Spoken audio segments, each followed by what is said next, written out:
Before I introduce our guest, I'd like to take a moment to thank the underwriting of tonight's program from the Germanacos Foundation. We thank them as patrons of the arts and ideas and for helping bring speakers like Karen Armstrong here to the JCCSF. So let's have a round of applause for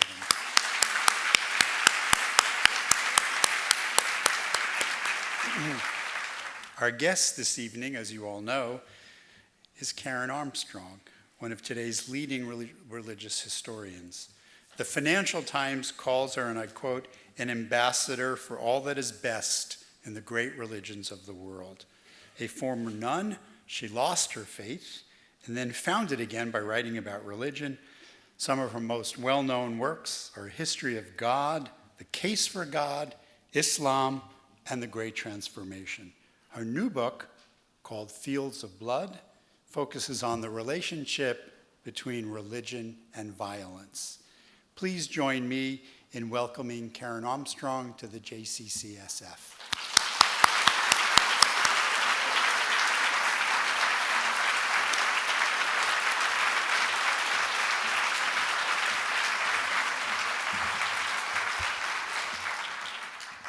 Thank you. Very good to be back here. Thank you for your welcome.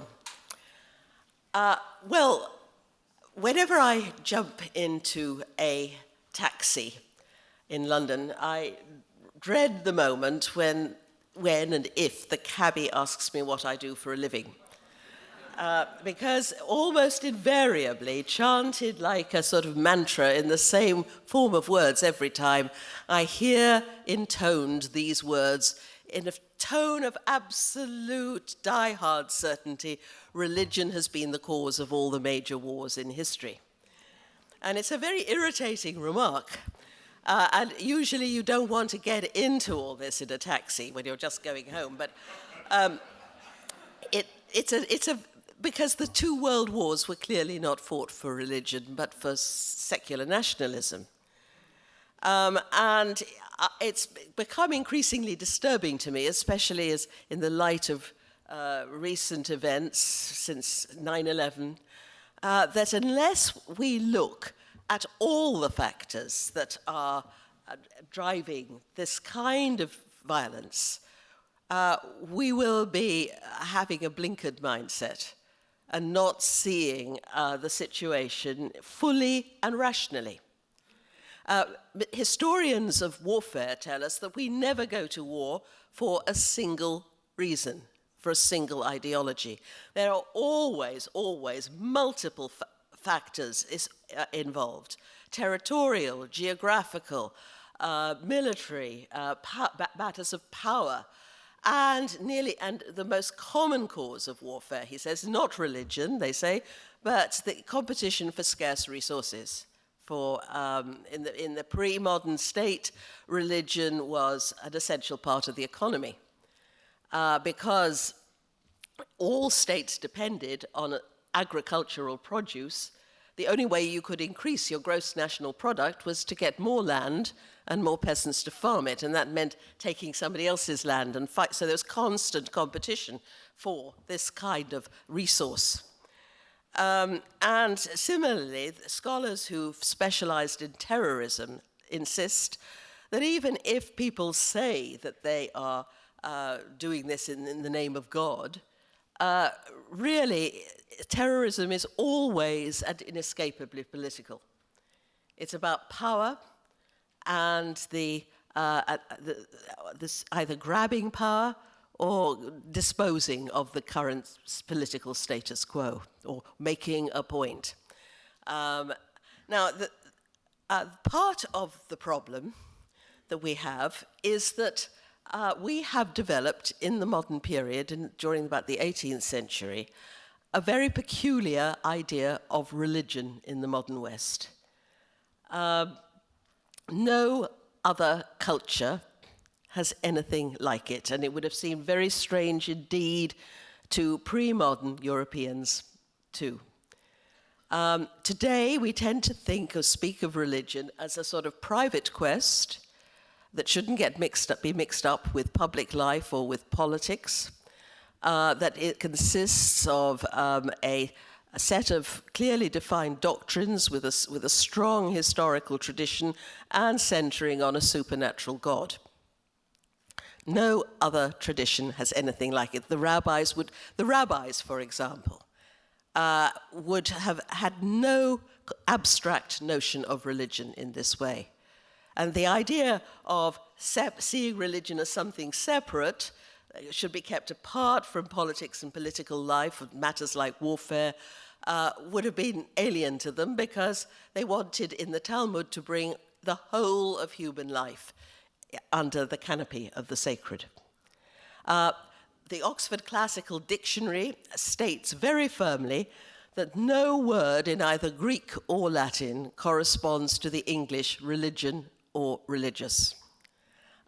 Words that in other languages that we translate religion always have a wider frame of reference. The Arabic din is not religion in this sense. It means a whole way of life.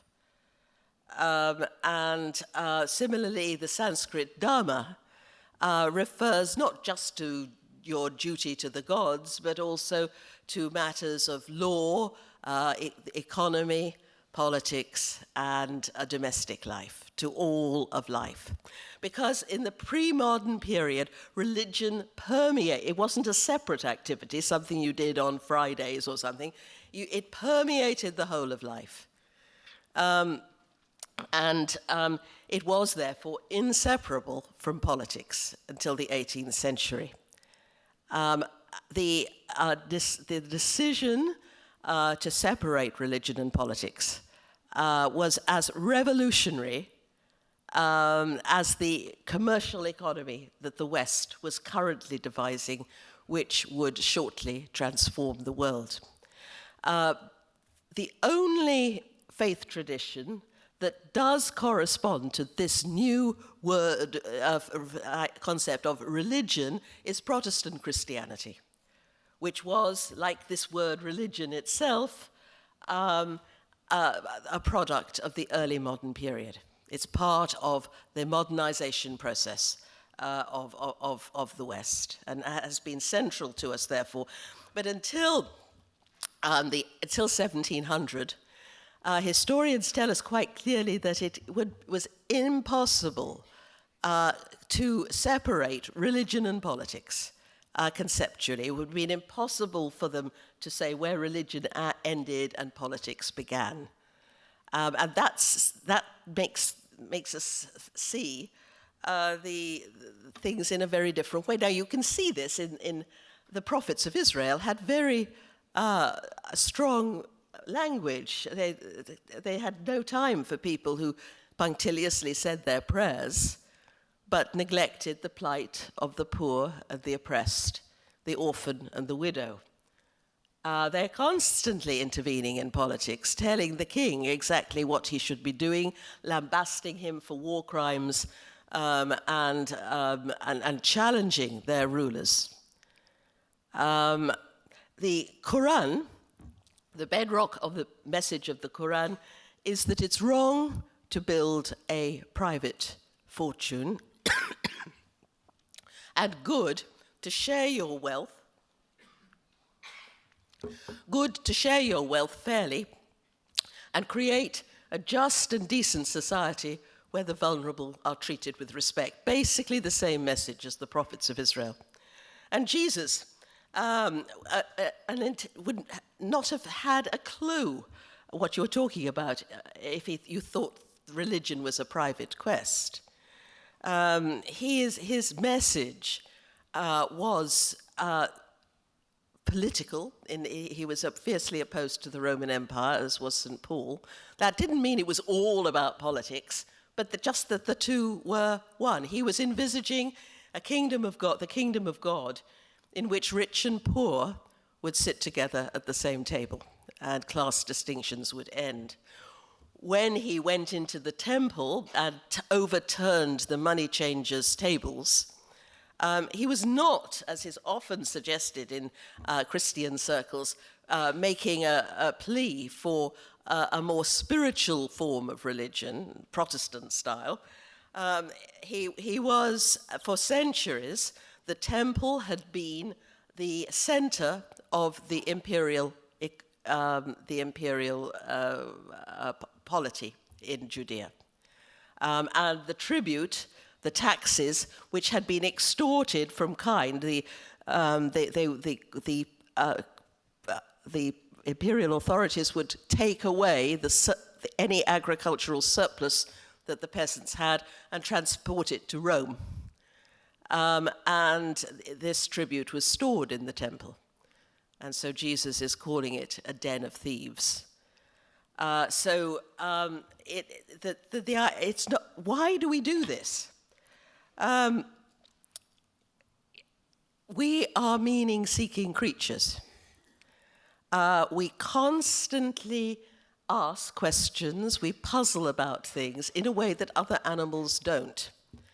As far as we know, dogs do not spend a great deal of time agonizing about the canine condition or the plight of dogs in other parts of the world. But we do. And if we fail to find some kind of ultimate significance in our lives, we fall very easily into despair. Hence, we wanted to imbue all our activities with this ultimate sacred meaning. And of course, the plight of the poor and suffering and oppression and injustice, these are matters of sacred import. To work to better people's lot would have been, the idea of just saying, oh, well, that I'm going to just say my prayers and leave that to the politicians, this would have been seen as a gross abdication of responsibility. So trying to take religion out of politics before about 1800 would be as difficult as trying to take the gin out of the cocktail. Now, the whole idea that religion is somehow inherently violent and aggressive seems to focus on it. We pick out bits of violence in other people's scriptures, tending rather to elide over the violence we find in our own. And as though this was the main thing religion does. But religion does lots of different things. It has often been the only force for peace and non-violence. Each of the world faiths has developed its own version of what's often called the Golden Rule. As Confucius put it 500 years before the Common Era, never impose on others what you yourself do not desire. Hillel, of course, when asked by a pagan to sum up the whole of Jewish teaching while he stood on one leg, said, "That which is hateful to you, do not do to your fellow man." That is the Torah, and everything else is only commentary. Go and study it. The Golden Rule requires us to look into our own heart, discover what gives us pain, and then refuse under any circumstance whatsoever to inflict that pain on anyone else. Never treat others as you would not like to be treated yourself. This was seen, as Hillel put it so clearly, as the essence of morality. But the sages and prophets and mystics and poets who talked about this rule were not living in peaceful groves or little mountain streams with a nice peaceful society. They were living in societies like our own, where violence had reached an unprecedented crescendo. And they believed that unless we applied the Golden Rule to all life, political life certainly, human beings would destroy one another. And that's never been more the case than today. they all also insisted that you could not confine your benevolence to your own group. You must have what one Chinese sage said, yan ai, concern for everybody. The Buddhists do a meditation where you send out waves of benevolence to the four corners of the world, not omitting a single creature from this radius of concern. Love the stranger, says Leviticus, love the foreigner. If a stranger lives with you in your land, do not molest him. You must treat him as one of your own people and love him as yourself, for you were strangers in Egypt. That's the ethos of the Golden Rule. Remember your pain when you were migrants, migrant workers, an ethnic minority, and then refuse to inflict that suffering on the people in your vicinity. Love the enemy, says Jesus. And it seems to me, I think we've got to decode that word love a little bit, because we use it so flippantly, don't we? Oh, I'd love a glass of wine. Or didn't you love that movie? Or thinking it's all a matter of sentiment. The word love, it was often used legally in international treaties in the ancient Near East.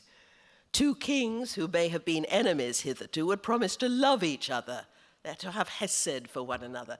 Now, that didn't mean that they would fall into one another's arms and become best friends, nor that they didn't even have to like each other, but that they would look out, as allies do, for look out for each other, that they would come to the allies' aid in time of trouble, that they would give him practical support and help, even if that went against his short-term interest.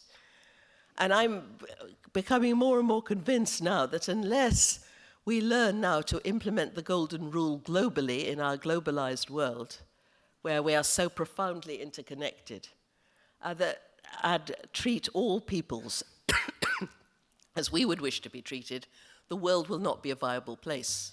I'm, for example, had the British behaved according to the Golden Rule in their colonies, our colonies, during the imperial period, we would not be having so many political problems today. So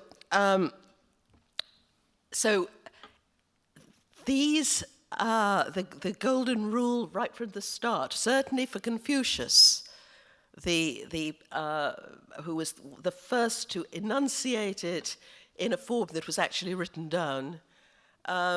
He was intent on politics. This wasn't just a personal little ethic, so that everybody could get on nicely with one another.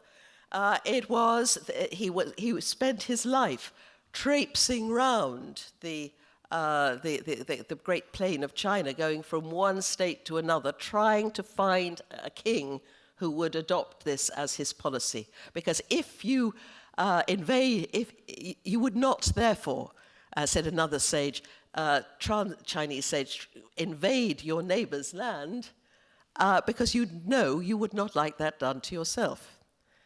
And so this from the start had a political as well as a spiritual reference. Well, let's look at some of the big holy wars in history. The one that always comes up, and I always comes up in every single interview I've done while I've been on the road, what about the Crusades? Now, certainly, there's no doubt about it that the Crusades were imbued with religious passion. There's no doubt about it. I am not saying that religion is not implicated in these, but that it's not the only factor. But it was also a profoundly political event. The Pope, in 1095, wanted to enhance the power of the Roman Church in the West into the East. because the Greek Orthodox did not accept the supremacy of the Pope as the successor of Peter, and there had recently been a schism between the two, which has never actually been healed on this issue. He was also deeply involved in a struggle with the kings of Europe, who were, because they were all in competition with one another as to who was to be the top dog in Europe. Eventually, the Pope's successor, Innocent III, 100 years after the First Crusade, did develop in Europe a papal monarchy where he was the supreme leader. But eventually he would be unseated by the kings. But don't think that the kings were secular rulers just because they weren't priests, because the king was a sacred figure. Their quarrel with the Pope was that he was saying that he was a sacred figure, whereas they were the chief sacred figures in society, embodying the divine within them, and hence had the right to rule. Eventually, as the Crusades progress, the effect of a crusade on the home front, politically, was more important than what actually happened in Palestine or the Holy Land. But what interests me about the Crusades, too, is the Muslim response. Today, we usually assume that the Quran is all about jihad, or holy war, as we call it. In fact, the word jihad and its derivatives occurs only 41 times in the Quran, and in only 10 of those instances does it refer unequivocally to warfare. The word jihad, of course, means struggle, and it's also a struggle to give to the poor, to give food to people when you have very little food yourself. That is a jihad. And there's a famous hadith attributed to the Prophet, where the Prophet, on returning from a battle, says to his companions, "We're returning from the lesser jihad, that is the battle, and going back to the greater jihad, that is the far more difficult and momentous struggle to reform our own society and our own hearts." A struggle. But anyway, if we take the modern view of Islam and think of them as utterly, ferocious because of their scriptures, you would expect that after the Crusaders in 1099 had conquered the third holiest city in the Muslim world and slaughtered with horrible slaughter the entire population of the city, you'd expect a really strong Muslim riposte. ISIS would have nothing in it, you'd think. The chroniclers, the Muslim chroniclers, are horrified by the Crusaders. They'd never seen anything like this violence. They'd been fighting the major powers of the region for years, but always within, on both sides, carefully defined limits. With the Crusaders, the gloves were off. They had a different style of fighting from the Easterners, the Orientals, who quite sensibly, in my view, took cover and did not go charging full on towards the enemy as the Crusaders did. But not a bit of it. For the first 50 years after the conquest of Jerusalem, there was no military action taken against the Crusaders, who had established states in the region, the 5 principalities, states, the first Western colonies. And the emirs, the local emirs, went on fighting one another as usual for territory, power, and booty. And they would make treaties with one or other of the Crusaders and fought each other.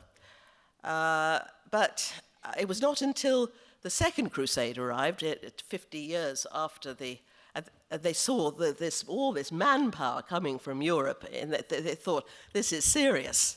But even then, it took Nur ad-Din and Salah ad-Din 30 years to revive the jihad spirit. The whole idea of jihad was dead. It has never gone away, but it was revived by a sustained assault from the Christian West. Well, what about the wars of religion? These horrendous wars of the 16th and 17th centuries, which caused people to separate religion and violence because the violence and the killing and the slaughter were so great. They lasted for about a century, culminating in the 30 Years' War, which left a third of the population of Central Europe dead. Terrible wars. Now, the participants certainly regarded these as religious struggles, but the commentators at the time were convinced that these wars were caused solely by the theological quarrels of the Protestant Reformation. But if that was the case, we would not expect to find Catholics and Protestants fighting together on the same side. But in fact, they often did so. And as a result, they fought their co-religionists all the way through. These certainly, as I say, these passions that were given meaning in religious terms, but this was also a war of two kinds of state builders. The princes and kings of Europe were rebelling against the Holy Roman Emperor, who wanted to create a trans-European empire on the Ottoman model. And they wanted to create absolute states of their own, where there would be no overseeing imperial power. And they were the winners. But it meant that when, at the end of the 30 Years' War, when you have Europe would henceforth always be divided into small states, each ruled by an absolute monarch with a professional army, all competing for territory, arable land, a recipe, you might think, for constant interstate warfare. And in order to achieve absolute supremacy, they had to push the church into an inferior position, marginalize it, often by force. And so the reality was that the church was becoming separate from religion. And this enabled John Locke, who had such a great influence on the founding fathers here, to develop his theory of the separation of church and state. An utterly revolutionary idea, but by that time, people, as it was happening on the ground, it seemed to make sense to people. And it was because, Locke said, that religion was essentially violent. We've just seen it, the wars of religion, he said. Now, often today, we look around and think if only people would keep religion out of politics, peace would break out. Look for a secular state. I've thought that myself for years. But in fact, it actually doesn't quite work out like that.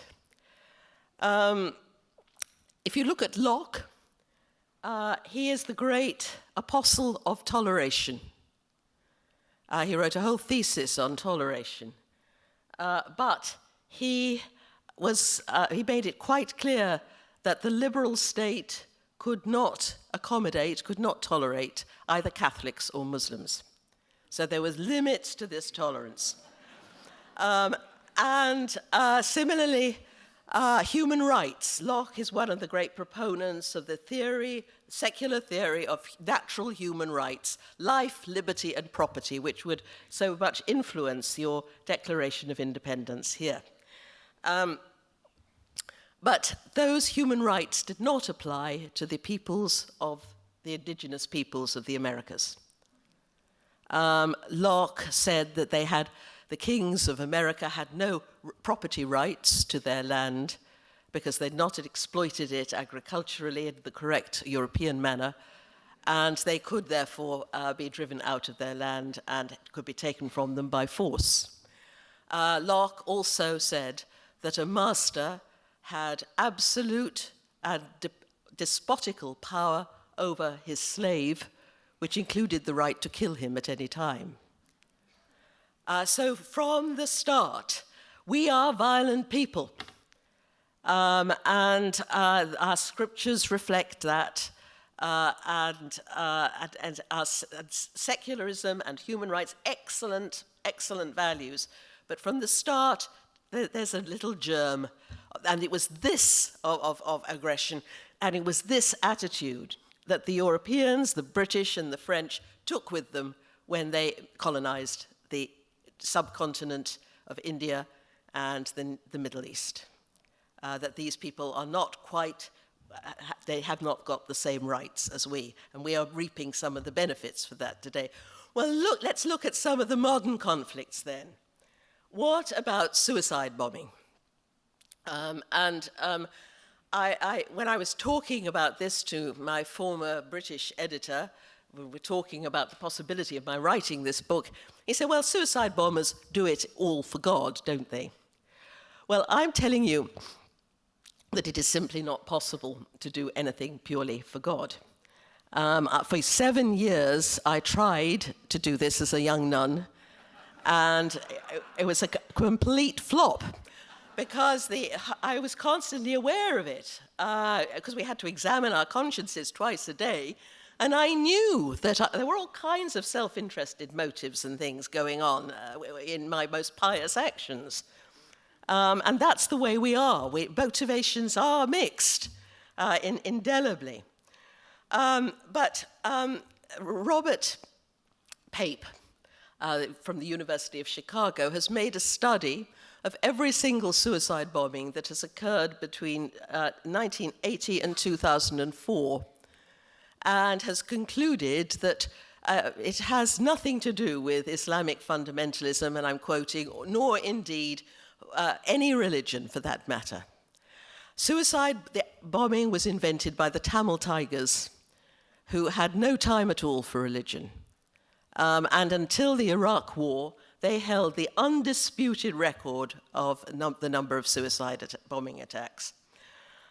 In Lebanon, during the 1980s, Pape found there were about 30 major suicide attacks. 7 of these were committed by Muslims, 3 by Christians, and the rest by socialists and Baathists from Syria and Iraq. It happens, says Pape, when people feel that their homeland is being invaded by a foreign power in the 1980s by Israel and the United States. And because these are militarily superior, you have an asymmetry here, and therefore these unorthodox and appalling incidents take place. If you look at the martyr videos of Hamas, you see that cocktail that I mentioned, the jinn and all these motives mixed. They regularly started with now today I'm going to meet the Lord of the worlds. Then they segue into nationalism, which has no roots in Islam at all. It's a foreign import. We imported it. I'm going to be saying something about nationalism in a moment. And they cry out for the liberation of Palestine.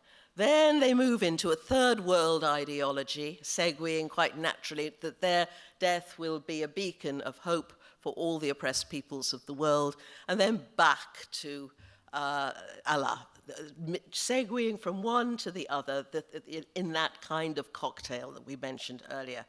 And ISIS, or IS, whatever it's called at the moment, it would be a great mistake to think that these appalling actions are all undertaken by die-hard jihadis.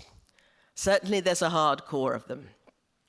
There's a lot of thugs involved too, who've just joined in for the hell of it. But also, we think quite a large number of socialists, Baathists, and former members of Saddam's army, which was disbanded when the Americans arrived in Iraq. That helps to explain why they do so well on the battlefield fighting very highly trained troops. And as for the young people who go out to join this jihad, their Islamic commitment is dubious. 2 young men who left England in May to join the jihad in Syria and pleaded guilty to terrorist charges had ordered 2 books from Amazon before they set off to read on the plane. One was Islam for Dummies. The other was the Quran for Dummies. Mugging it up, clearly.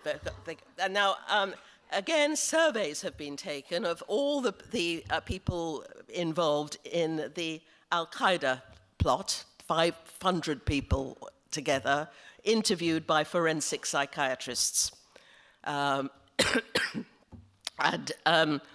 They find, and similarly, those who went off, those people who were those lone wolf, like the shoe bomber and the Boston bombers.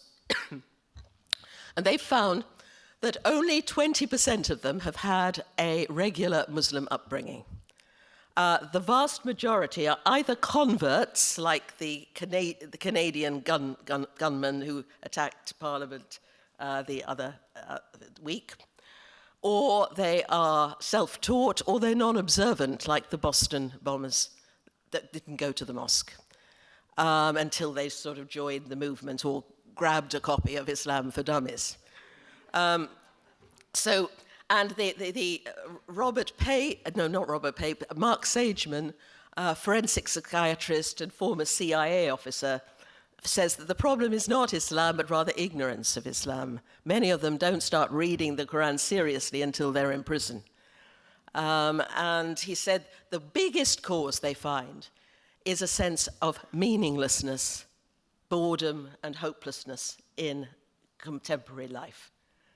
And that's something that we have to take very seriously. It's obviously a dangerous thing that young youth feel alienated and that their lives have no significance.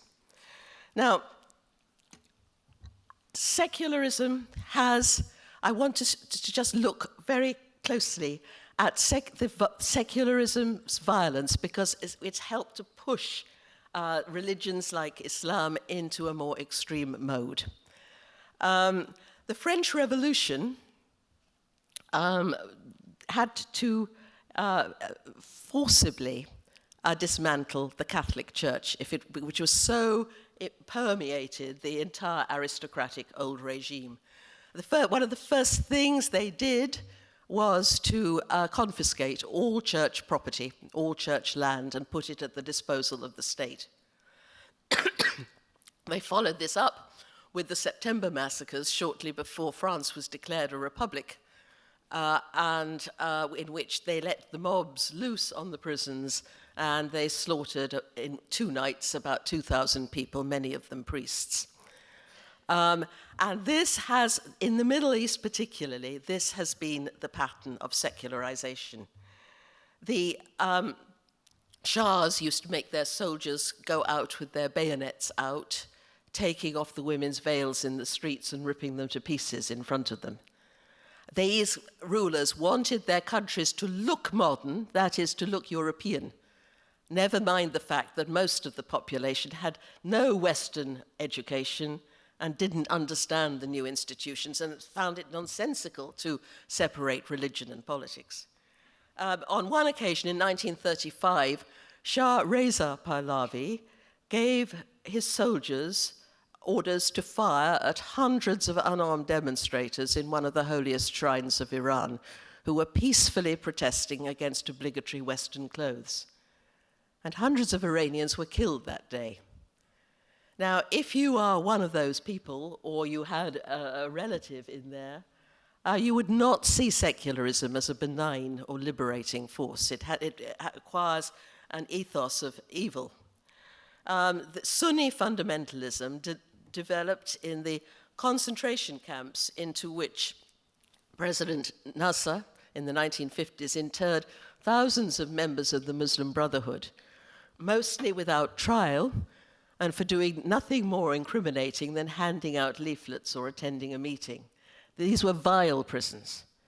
And the brothers were tortured, executed, beaten, starved. And again, in one of these prisoners was Syed Qutb, who in prison wrote Milestones, which is the Bible, if you like, of Sunni fundamentalists. So this has every fundamentalist movement that I have studied in Judaism, Christianity, or Islam. It begins with what is perceived to be an assault of that kind by a liberal or secular establishment. All fear annihilation, that the state wants to wipe out their way of life and their way of thinking. And when people feel that their backs are to the wall, that's when they can lash out violently, if things get desperate enough. Though it remains the fact, and I wrote about this in the Battle for God, that of those people who either we call fundamentalists or who call themselves so, only a tiny proportion of them resort to acts of terror and violence.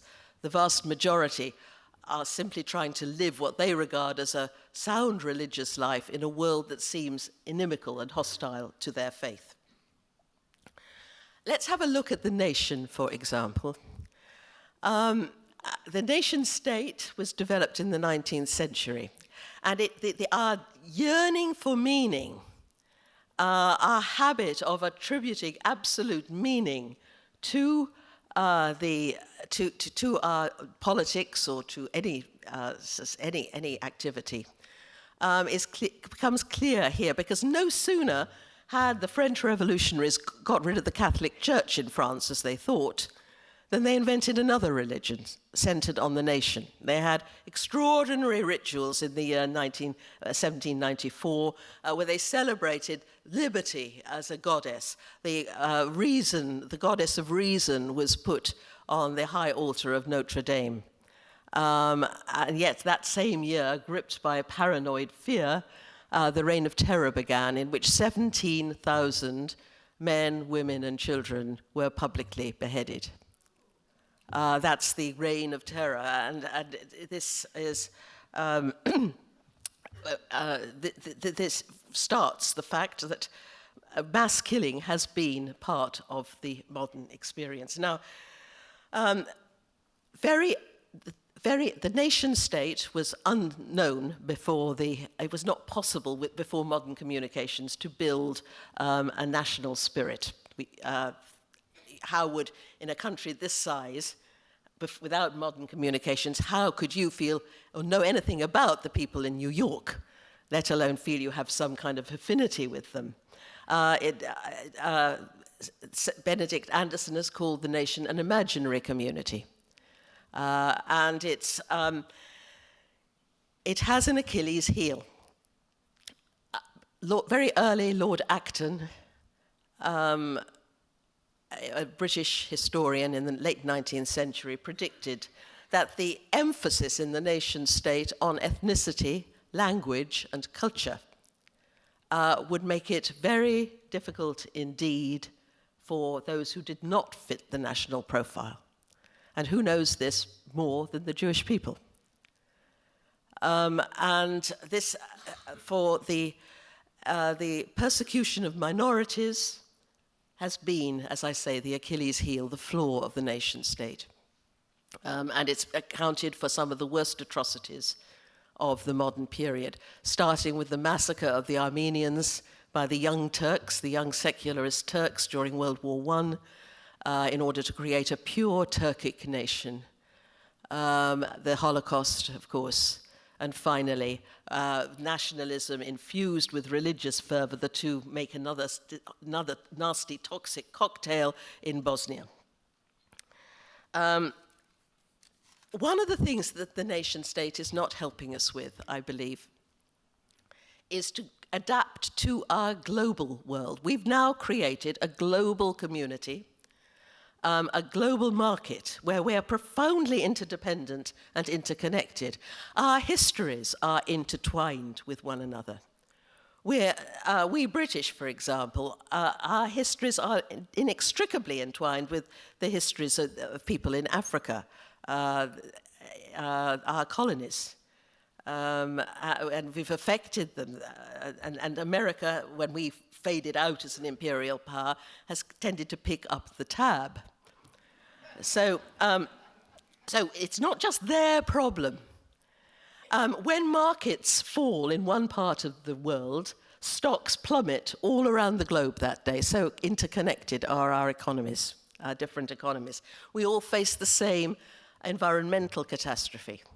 And politically, there's what happens in Afghanistan today can have repercussions in New York. We've seen it already, already with the horror of what's happening in Syria and Iraq is having a blowback effect in Canada and probably will in our countries too. Now, but the nation state tells us to concentrate on the nation. During elections, your politicians are wooing you by policies about domestic matters, about taxation, for example, about tax breaks, that kind of thing. And we're talking all about the welfare of the nation. And the nation is infused with religious fervor.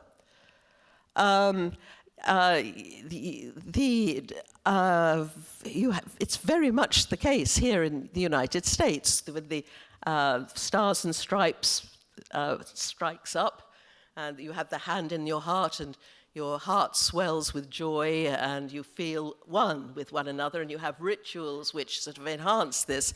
And we do the same in Britain. Our royal weddings, the Queen, and all this, and we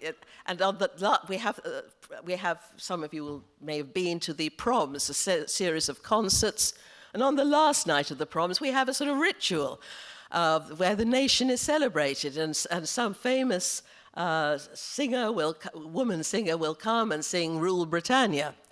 Britannia rules the waves. Total nonsense, because it's been a long time since Britain ruled any waves at all.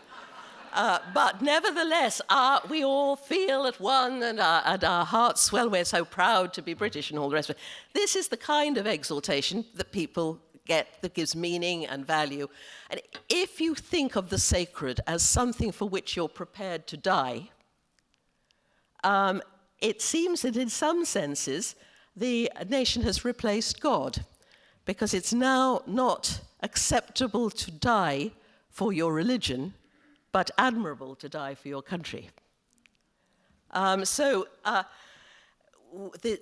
this isn't helping us to relate to the suffering we see in the rest of the world. One of the chief causes that other surveys have been done that show one of the chief sources that drive young men, perhaps some of the ones going to Syria today, have been the spectacles of Muslim suffering all around the world. And they want to help their brothers and sisters. We quite rightly condemn a terrorist who kills innocent civilians. This is an utterly heinous act. Heinous. But we have to remember that by far the biggest killer of civilians has been the state. In 1914 to 1918, in World War I, only 5% of the people who died in that terrible war were civilians. In World War II, that figure went up to 66.5%. And the Allies deliberately targeted residential areas in their bombing raids in Germany and Japan to terrorize the population and force a surrender. Now, 90% of the people who die in our current wars have been civilians. Yet we don't mourn them. We quite rightly mourn and honor our soldiers who've died in these wars and given their lives for this cause. But we should remember these other people too. Just over a year ago, a Pakistani woman aged 65 was picking vegetables on her plot in northwestern Pakistan with her 9 grandchildren, and she was blown to pieces by a drone, a missile. And the children, some of the children suffered multiple injuries and have had to have constant surgery because they had shrapnel, and that family can hardly afford this because they lost all their livestock in the attack. And the little ones still scream all night long, utterly traumatized. Her son came to Congress, and this woman was a midwife, married to a retired teacher, and he said that nobody has, not the US government nor his own Pakistani government, has inquired or admitted what went wrong, or has let alone apologized or said or acknowledged what has happened. And he said, quite simply, nobody seems to care. What he also said was, bombs don't stop terrorists, bombs make terrorists. And you have to wonder what the effect of that trauma on the children might be when they grow up. I begin the book with a quotation from the Hebrew Bible, the story of Cain and Abel, the first murder. When Cain has killed his brother Abel, God asks him, "Where's your brother?" And he says, "I don't know. Am I the guardian of my brother?" And God says, "What have you done? Hark, your brother's blood is crying to me from the soil." Now we are in our globalized world, more than ever before, we are brothers and sisters of one another. And it seems to me that we now have to acknowledge our relationship with women or victims like Mamana Bibi, her name was, and honor her deaths. Because otherwise we can hardly escape the accusation that's often made about the West, is that we maintain an arrogant silence in the face of the suffering of the world, and give the impression that some lives are more valuable than others. Thank you.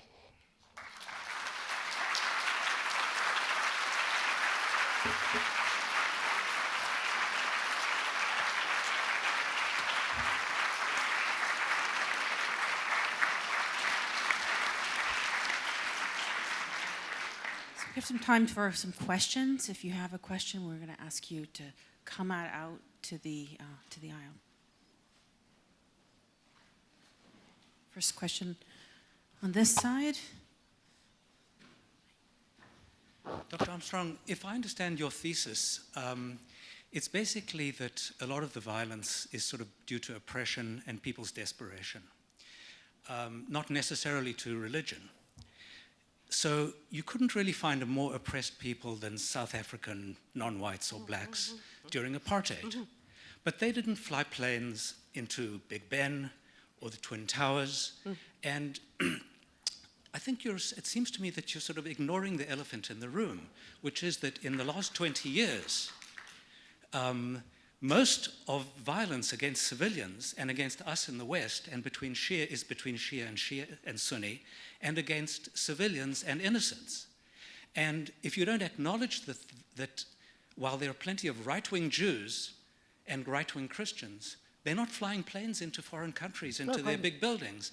And if you don't acknowledge that, you're an apologist for it, in my view. No, absolutely. I'm not saying that religion is not implicated in this. It most certainly is. But it's not the only factor, nor is it only desperation.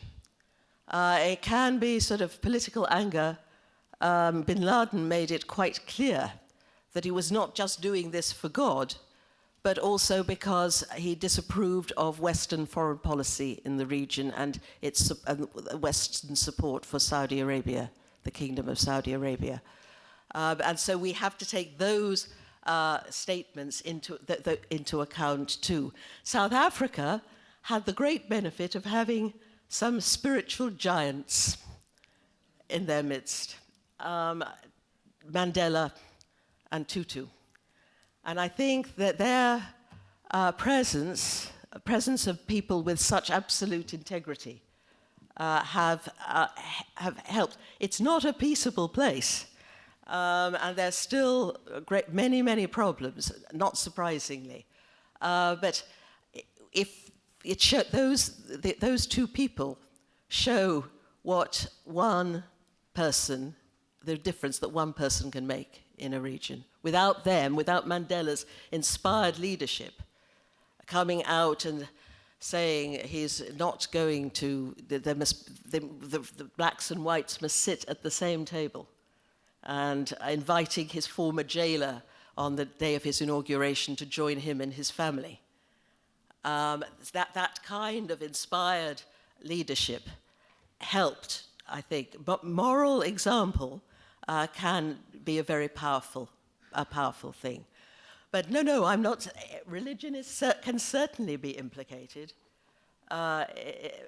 Is certainly implicated in these things. But my thesis is not that it's solely caused by desperation, but that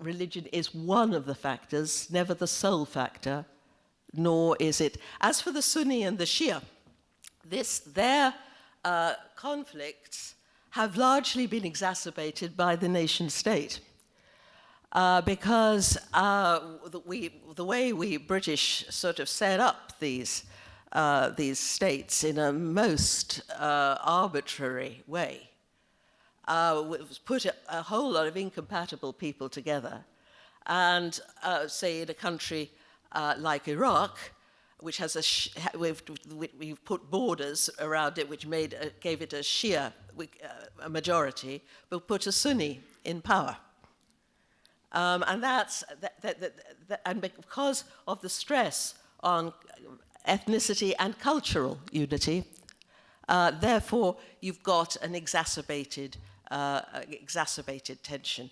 Same has applied applied very much in Lebanon. Again, the nation state has helped to exacerbate tensions, which, I mean, Sunni and Shia have been getting on together for years, centuries, before we British came in and messed them up. It's not that they're all just driven by sectarian passion. There's a lot of political stuff there too. Next question here up front. Hi. Many years ago, I read your book on Islam and was very impressed with what you had to say, especially in the introduction, where you said that politics is to Islam what sacraments are to Christianity, and that to be a good Muslim and love God in the world, they had to get rid of secular leaders, and they had to forbid non-Muslims to live on land that was once conquered by Muslims. And I wonder, since Israel is on the land of the former Turkish Empire, what that means in terms of the peace process. Can they allow a non-Muslim sovereignty in that area? Well, actually, I don't think I said that the Muslims had this idea about ruling. There was nothing in the Quran about the slaughter of infidels or ruling. I mean, the Quran is created at a time when Muslims are a tiny minority in what we now call Saudi Arabia. There is nothing in the Quran has no notion of an exclusive religion. There was in 7th century Arabia that view of religion as we've got the one true faith. The Quran is offended by this, and it's offended by the idea that Christians and Jews are saying, you've got to, we're the one true faith. They said, no, and they go back to Abraham, and they say, who was neither a Jew nor a Christian, because he lived before the Torah and the Gospels. What I did say was that politics has sacramental value. It has sacramental value because it's by that struggle to create a just and decent society that you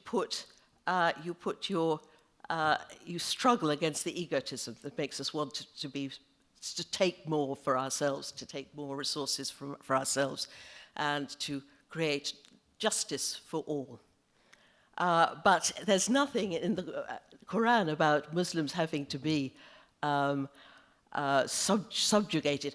They created a system, this is a later development, whereby the Muslim ruling class in their empire, once they had an empire, was the kingpin, and the other religious denominations were what they call dhimmis, protected minorities.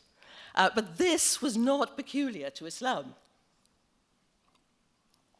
This is just a typical pre-modern imperial arrangement. It's a classic, always. The ruling class, the same they took it actually from the Persians. In the Persian Empire, the Zoroastrianism was the religion of the ruling class, and at first and the other faith communities were self-governing.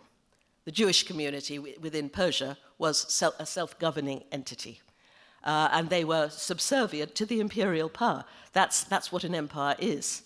And the Quran and the Muslims just took this from the Persians, and this is a typical imperial. For the first 100 years, actually, a conversion to Islam was frowned upon, because they said that it's not necessary, because the Quran says that Judaism and Islam are perfectly acceptable, valid revelations. There's no need to convert to Islam. They finally had to let non-Muslims in, the Christian, because the people themselves were saying, this isn't fair. We want to convert to Islam. And the Umayyad Empire was brought down by converts who felt they weren't getting a raw deal. So therefore, on religious grounds, I think if you think of the early, what's happened is that in Israel, for example, is that an originally secular conflict for a land has been, on both sides, there's a religious element has crept in. I mean, Zionism was a defiantly and secular institution. It was in many ways a rebellion against religious Judaism. And similarly, the PLO was a secular idea, secular movement. It had to be, because a lot of the Palestinians are Christians. But this was the Palestinian elite who could understand secularism. It never made much sense to the lower classes. But on both sides, especially after 1967, religion has infused the conflict, and often fused with secular nationalism. And that's, here again you have that cocktail. So who knows what's going to happen to the peace process? If I had a crystal ball, I'd be able to tell you what would happen. But it's not, there's nothing in the Quran or indeed in Islamic law that would, but what's happened, I think, and I think this has implications for the United States too, is that the Quran Islam was a great world power, similar to the United States before the Europeans arrived. And overnight, Muslims were reduced to a dependent bloc. And that sense of humiliation is strong. Humiliation, we know, is a potent cause for sort of anger and anomie and distress. And in similarly the United States, both these polities came from nowhere, basically, and then achieved almost overnight world domination. And the United States began with a few sort of little trading colonies on the East Coast, and then look what happened. You became a great world power.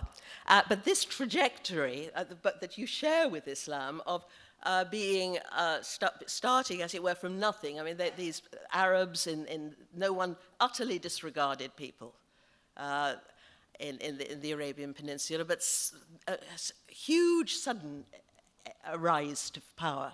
This is not typical. No other peoples have that. And how do you think the United States will deal if the inconceivable happens and their economy is overtaken by China? There could be the same sense of humiliation, distress, we are a chosen people kind of thing. And I think that you've got to look into these things. That's what's fueling all this. This sense of humiliation, a sense of injustice. There are many, many Muslims who were excited by the Oslo Accords and felt that they just want this thing sorted out for pragmatic reasons. You know, I mean, this is just causing loss of life, and it's causing all, you know, the economies aren't getting on. It's just, it's got to be sorted out. But, you know, it means on both sides, I think, that we have to just, it's not for me to say, I'm not involved in this, but it has somehow, on both sides, a bit of give and take, I think. But there's nothing in Islamic law that talks about in the terms that you're speaking of. They do say that what I do say is that because the Ummah, the Muslim community, is so important to Muslims as an index of the spiritual health of Islam, that if the Ummah is ruled by tyrants, their own tyrants, people like Saddam, for example, or the Shahs, or is humiliated by foreign powers, they can feel religiously offended because it's a sign that Islam is not doing well. But there's nothing about, you know, that the Ottoman lands are sacred. After all, they were conquered from people. They were not, they're not Arab lands. They were conquered by the Muslim hordes who just created a typical pre-agrarian, pre-modern empire. And interestingly, oops, this is a rather rickety thing here. Interestingly, and in a rather counterintuitive way, a strong empire was seen as the best way of keeping the peace.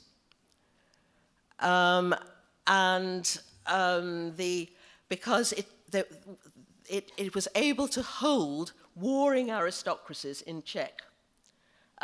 Because when an aristocracy, warrior aristocracy here wanted land that this one had, the emperor would stop that violence. And so people looked as eagerly for a strong empire that could control this violence as we look for signs of a flourishing democracy today. And when the Muslims conquered the Byzantines after the Prophet's death, there was general sigh of relief from the subject peoples. We have one more question over here on your right. Last question. Hi, and thank you. So love and unity and oneness are universal truths. And when something such as love is a universal truth, that means it runs through everything at all levels and throughout.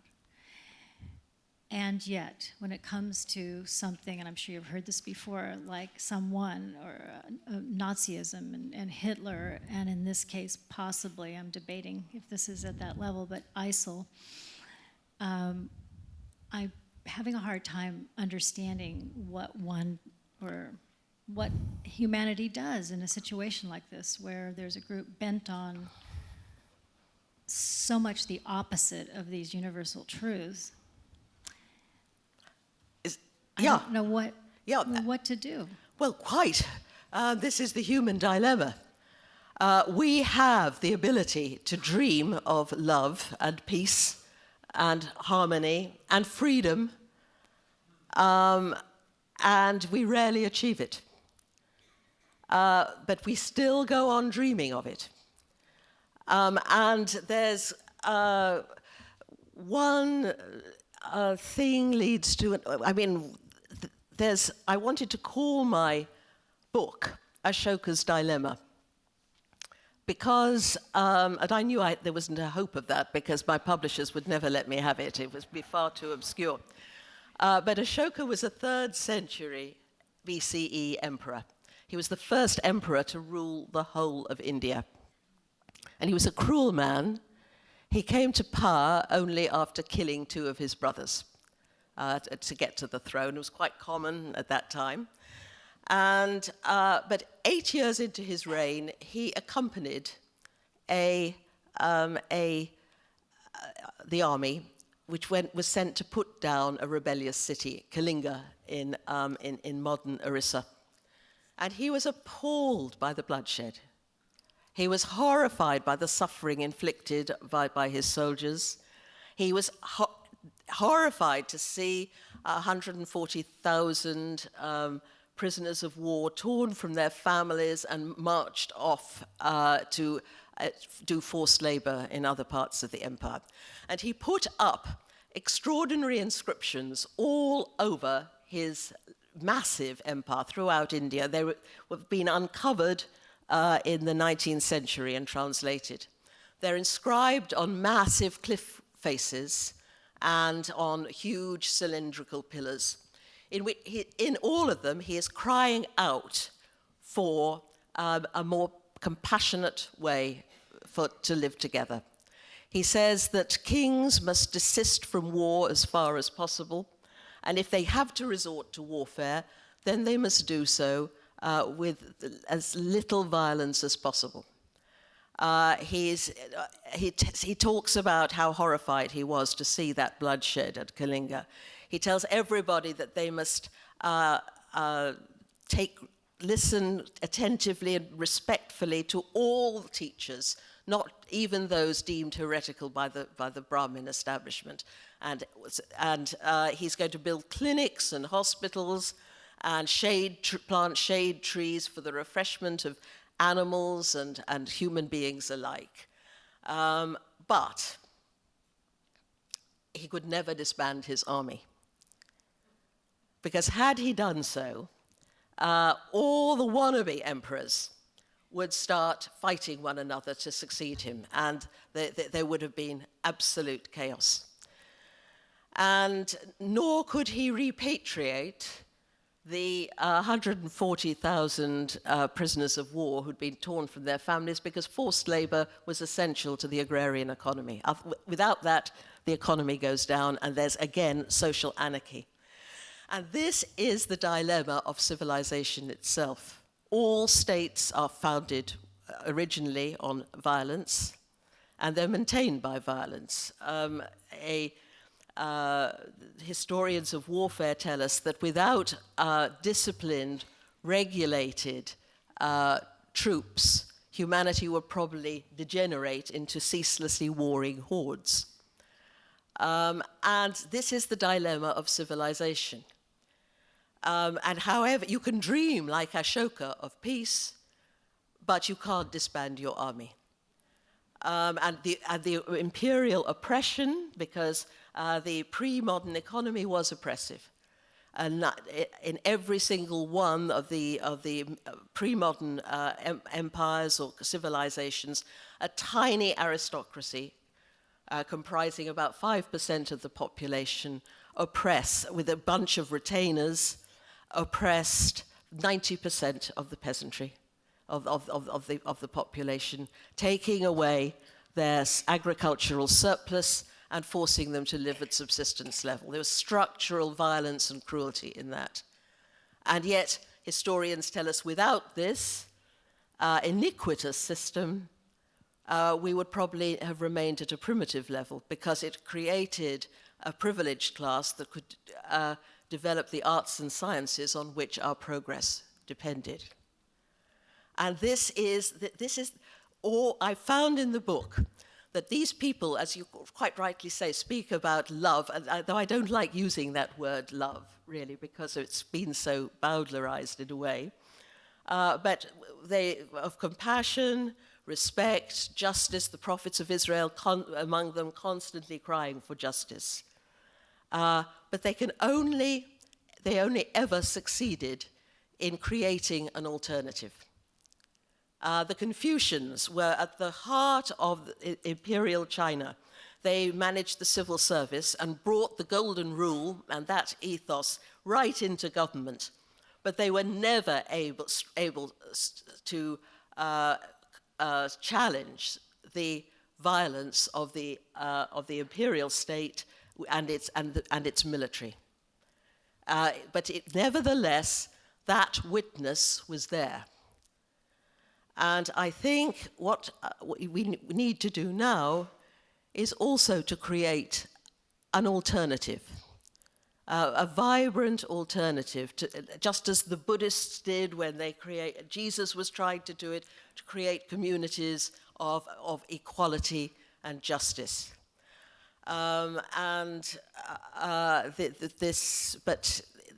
Such is the dilemma of us. Now, I'm not saying that this in any way excuses such atrocities as the Nazis nor the Young Turks.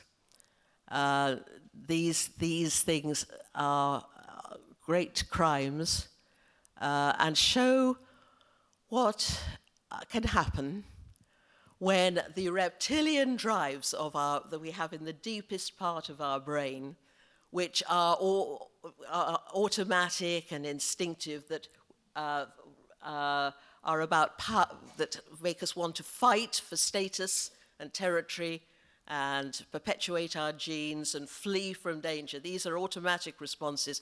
When these aggressive responses get tied up with the rational part, and you have the horror of Auschwitz, which was so coldly rational and well organized according to modern principles, that you have an absolute recipe for horror. And I think, so it's a constant struggle we have. We dream of peace and we never achieve it. We have a stubborn conviction, perhaps dating to the centuries in which we lived as hunter-gatherers, the longest period of human history, which are the small hunter-gatherer communities are egalitarian, because there's not enough money or resources to create an aristocracy, and all the men have same fighting skills. And so they are all basically, we know from modern hunter-gatherer communities, they are basically egalitarian. We have this instinctive belief, even though we've never achieved it in any of our societies, that we men and women should live equal. And we keep enunciating this, and prophets and sages come along. Martin Luther King comes along, and yet we never achieve it. But still, those voices need to be heard. We still have to cry out against injustice and cruelty wherever we find it, even if we ourselves are at fault. And somehow we have to find a way of condemning these things without being antagonistic. We need to find a mode of condemning that is not self-righteous, that is not aggressive or unfair, because that only exacerbates the situation. Extremist groups, historically, whenever they're attacked, become more extreme. It's counterproductive. I like to take St. Paul's checklist. He wrote a hymn to charity. And he said, charity is patient, is kind. Charity is not puffed up. Sometimes when people are inveighing against injustice, you can almost see them swelling before your eyes in self-delighted congratulation. And I like this one. Charity takes no delight in the wrongdoing of others. There's often that self-righteous, self-congratulatory, I would never do this, and smacking their lips almost as they rehearse the iniquity they are condemning. This does no good. And we are the way we conduct our discourse in the modern times is aggressive. It's often in the politics, in the media, in academia. It's not enough to seek the truth. We also have to discredit, humiliate, and defeat our opponents. And this does no good. So we need, I think, open hearts, an acknowledgement of our own frailty, and to keep those values that you mentioned alive, witness to them as people have throughout the ages, make them a dynamic force in people's minds, never give up enunciating them, and not allowing ourselves to be discouraged when we always seem to fail. Thank you.